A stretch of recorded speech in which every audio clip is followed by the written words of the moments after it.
I still check her social media every night at 3 a.m.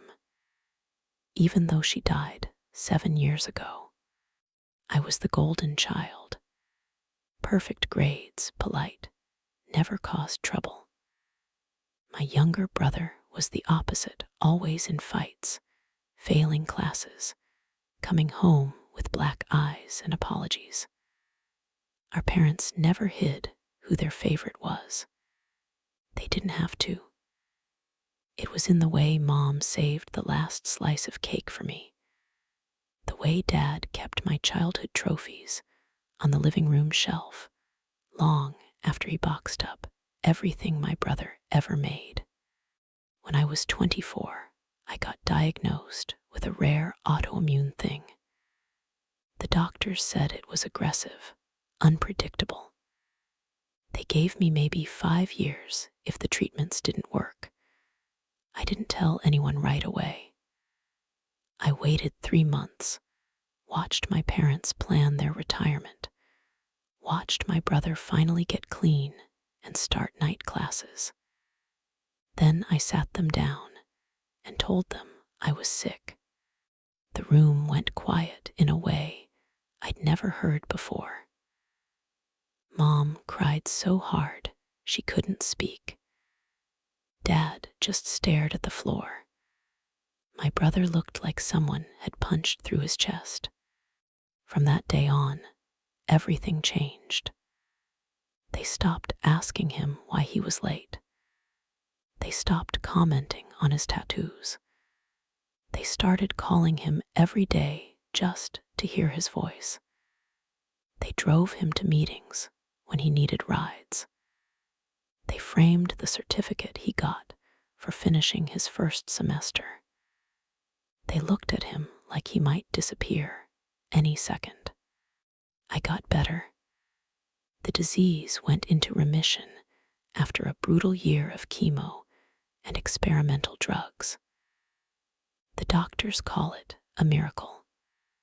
My parents call it answered prayers. My brother calls it the longest year of his life. I never told them the truth. The first 3 months after diagnosis, when I was alone with the news, I felt something close to relief. Not because I wanted to die, because I finally had something that made me more important than him. For once, the spotlight wasn't a competition I had to win. It was just mine. When I saw how they looked at him after I told them, that relief turned into something darker. I didn't want to give it back. I'm 31 now, healthy, married, a baby on the way. My brother and I still talk, but it's careful, polite. He's doing well, owns a small auto shop, engaged, happy. My parents brag about both of us equally these days. But sometimes I catch Mom watching him across the room with this quiet, desperate tenderness, like she's still afraid he'll slip away. And I know I'm the reason she learned how to love him that hard. I carry it every day. The knowledge that I borrowed his pain for a while, that I let them love him better because they thought they were losing me. I don't know how to give those months back to him. So I just keep smiling, keep showing up, keep pretending the guilt doesn't live behind my eyes every time he laughs too loud. I let my best friend take the blame for something I did. We were 19, first year of college. She was the loud one, fearless, always dragging me into things. I was the quiet shadow who said yes, because I didn't know how to say no. One night at a house party, I drank too much, ended up in a bedroom with a guy I barely knew. I said yes at first. Then I said stop. He didn't. I froze. I let it happen until it was over. Then I stumbled out crying. She found me in the bathroom 10 minutes later. Mascara everywhere. shaking. I told her what happened. She hugged me so hard I couldn't breathe. Then she asked who. I told her his name. The next day she walked up to him in the cafeteria in front of everyone and screamed that he was a rapist. She threw a full soda in his face. Security dragged her away. He denied everything, said it was consensual, said she was crazy. People took sides. Most took his. She got suspended for the semester, lost her scholarship, had to move back home. I never corrected the story. I never said it was me. I was terrified of the questions, the pity, the way people would look at me forever. So I stayed quiet while she lost her friends, her reputation, her future plans. She never asked me to speak up, not once. She just took it, said she'd do it again. We drifted after that. She moved cities, got a different degree, married someone kind. We still message on birthdays. Short things, surface things. I see her posts about her daughter and feel sick every time. Last year she texted me out of nowhere. I don't regret it. Just so you know. That was all. No questions. No anger, just that. I still can't reply. I'm 43, and I've been lying to my wife for 19 years about why we can't have children. The truth is I got a vasectomy when I was 25, before I even met her. I was dating someone else then, someone chaotic and intense, and we were reckless. She got pregnant. I panicked, paid for the abortion, then went straight to a clinic and made sure it could never happen again. I told myself it was responsible. I told myself I was protecting future women from my own cowardice. Then I met my wife. She was 31 when we started dating, already hearing her biological clock like it was an alarm. She wanted kids more than anything. I watched her light up every time she held a baby. I told her I wanted them too. I lied smoothly, said we'd try, said maybe it was stress, said we'd see specialists. We did 4 rounds of IVF. Each one failed. Each time she cried harder. Each time I held her and whispered that it wasn't her fault. I paid for everything. I told the doctors to blame my low count, my morphology, anything but the truth. They did. She believed them.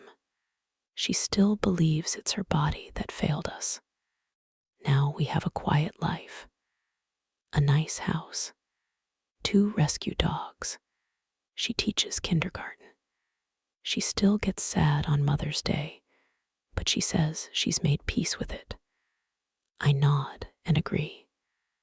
I tell her she's enough. I tell her I love our life. All true things wrapped around the biggest lie I've ever told. Sometimes I think about confessing. I imagine the look on her face, the betrayal, the years she spent blaming herself. Then I imagine her leaving, and I can't do it. So I keep the secret in my throat like a stone I swallowed when I was too young to know better. Every morning, I make her coffee exactly how she likes it. Every night, I kiss her forehead before we sleep. Every time she says, "Thank you for loving me anyway," I die a little more inside. I think this is the rest of my life. Loving her with everything except the truth.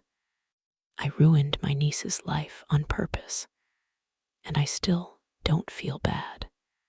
She was 17, bright, full of plans, wanted to go to art school in Chicago. Her mom, my sister, hated the idea, said it was impractical, dangerous, a waste of money. I was the cool aunt, the one who encouraged her, the one who said, "Follow your heart." I even offered to help pay the deposit when her mom refused. Then I found out my sister was planning to leave her husband. She'd been saving money in secret for years, a whole separate account. She told me one drunken night that she was going to take her daughter and disappear after the girl graduated. Start over somewhere new. She asked me to keep the secret. I didn't. I told my brother-in-law everything, not out of loyalty to him. I did it because I was jealous. My sister had built this escape hatch while I was stuck in a marriage I couldn't leave. She had savings, a plan, courage. I had debt and resentment and a husband who drank too much. So I took her plan away. He confronted her that night. They fought for hours. The next morning, he drained the account, filed for divorce first, got temporary custody because my sister was planning to kidnap their child. My niece lost her college fund, lost her chance at art school, lost her trust in both parents. She ended up staying local, working retail, eventually marrying young. She's 29 now, 2 kids, lives in the same town she grew up in. She still paints sometimes, late at night when the house is quiet. She never went to Chicago. My sister doesn't speak to me anymore. My brother-in-law sends Christmas cards like nothing happened. My niece still calls me auntie, but her voice is careful, hollow. I don't apologize. I don't regret it. I just watch her Instagram stories of her daughters, finger paintings, and feel something close to satisfaction.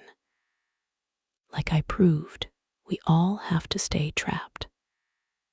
No one gets to leave. Some nights, that feeling keeps me warm when nothing else does.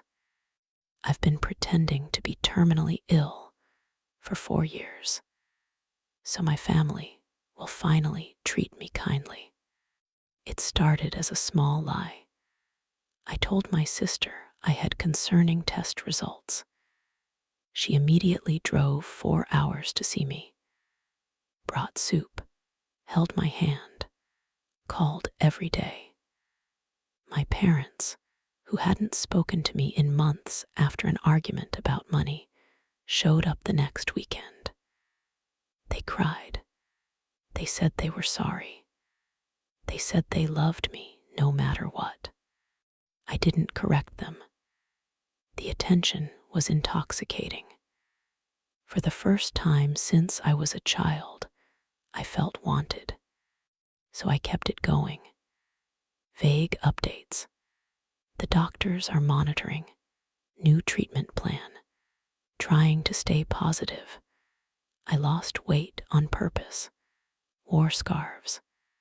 Posted soft focus selfies with captions about gratitude and strength. People sent cards, flowers, meal trains. My ex even reached out after 7 years of silence.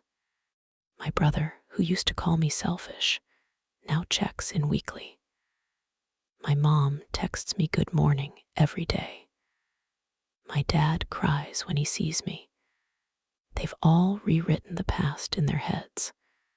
Suddenly, I was always the good one, the sensitive one, the one they should have cherished more. I'm not sick. I'm healthier than I've ever been. I run 3 times a week. I sleep 8 hours. I'm saving money, but I can't stop.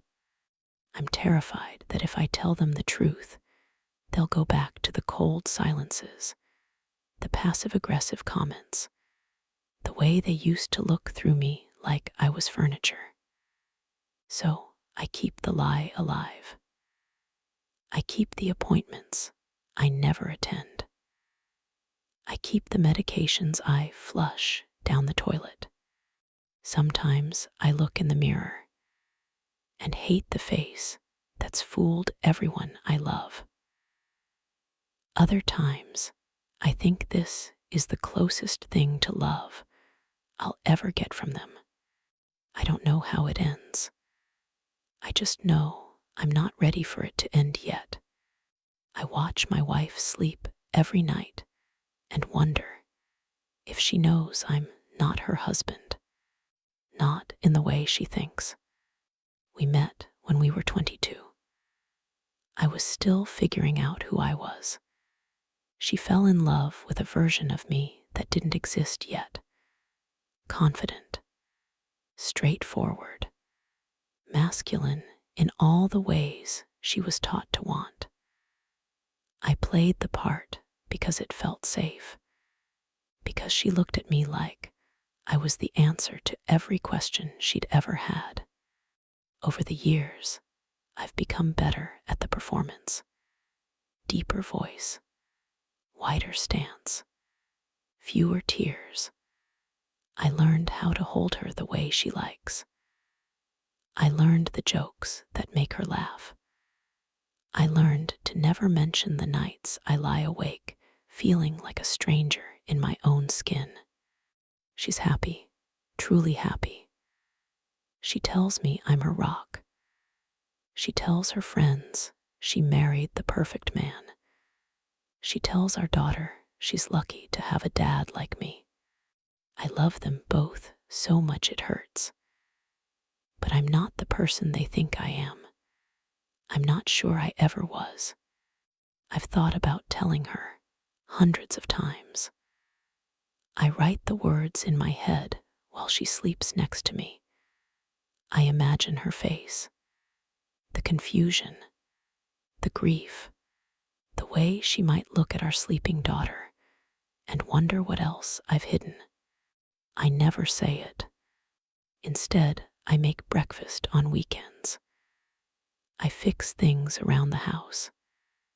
I kiss her temple when she's stressed. I tell her she's beautiful. I tell her I love her more than anything. All of it is true. I'm just not sure if love is enough when it's built on someone else's lie. I think about the day she finds out. Maybe she'll leave. Maybe she'll stay. Maybe she'll hate me. Maybe she'll forgive me. For now, I just keep breathing quietly beside her, pretending the man she married is still here, hopping she never notices he was never real.